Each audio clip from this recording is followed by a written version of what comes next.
Terima kasih Datuk Yang di-Pertua. Soalan saya nombor 9.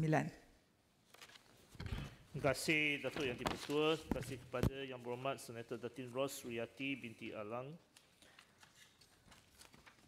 Pada tahun 2024, rakan-rakan dagang utama Malaysia seperti ASEAN, China, Amerika Syarikat dan Kesatuan Eropah telah merekodkan pertumbuhan ekonomi yang lebih kukuh. Ini sedikit sebanyak menyumbang kepada peningkatan perdagangan luar negara susulan permintaan tinggi kepada barangan berteknologi tinggi seperti barangan elektrik dan elektronik, ELE, serta jentera, kelengkapan dan peralatan.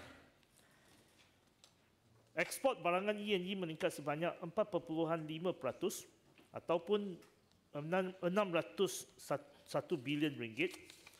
Sementara jentera, kelengkapan dan peralatan mengembang 20.5% ataupun 69 bilion ringgit bagi tahun 2024. Peningkatan ekspor kedua-dua sektor tersebut didorong oleh permintaan tinggi bagi litar bersepadu elektronik atau ICs selaras dengan perkembangan teknologi kecerdasan buatan AI.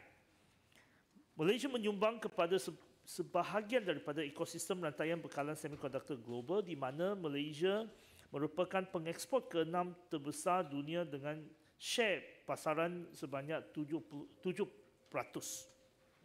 Antara usaha-usaha yang telah dilaksanakan oleh MITI melalui agensi iaitu Matrade untuk memperkukuh ekspor produk tempatan adalah seperti berikut.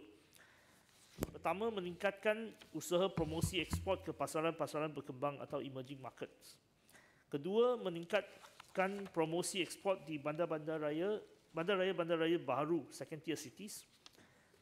Ketiga, meningkatkan promosi ekspor di pasaran perjanjian perdagangan bebas atau FTA. Keempat, inisiatif pemadanan pembeli premium luar negara dengan pengekspor tempatan. Kelima, penyertaan di dalam pelbagai pameran perdagangan antarabangsa yang terkemuka.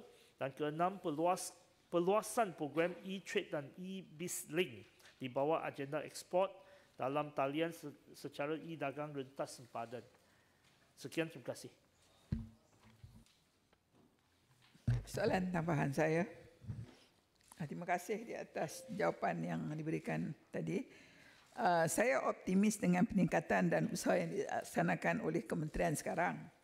Apatah lagi pada masa ini, risiko luaran seperti tarif dasar baharu terutama dari Presiden Trump dan potensi konflik perdagangan agak membimbangkan.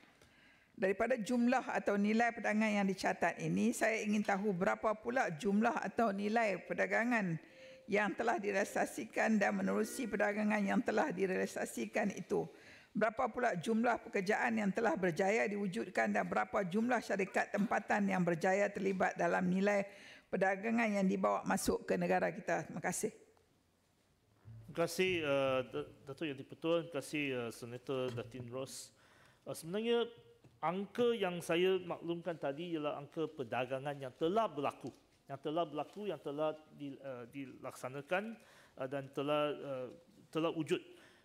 Apa yang mungkin Senator tanya ialah maklumat berkenaan pelaburan. Itu adalah hal lain. Terima kasih. Dipersilakan Yang Berhormat Senator Datuk